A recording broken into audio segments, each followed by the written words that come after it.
units activate emergency response team.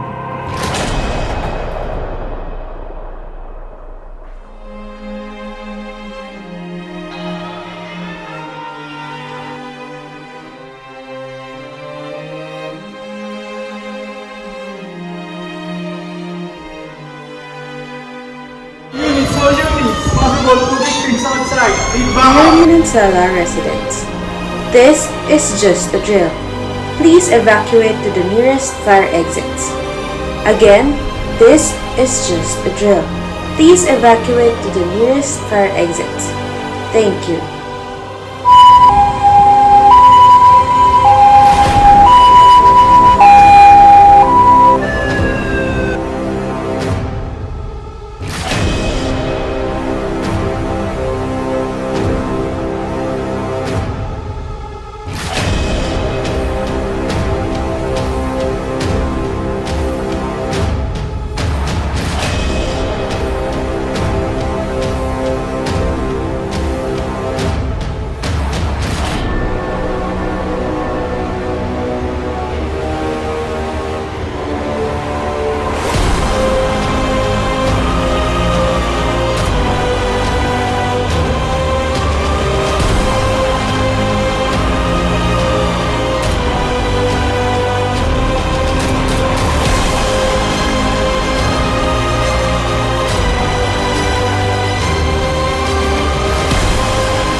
Napakadali po, ang tatandaan lang natin is TPAS.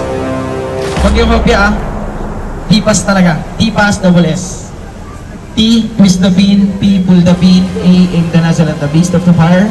S, squeeze the lever and then sweep from side to side. 6 to 8 feet from the fire and then consider the wind direction. So, ganun lang po ang paggamit. Palakpakan po natin sa time.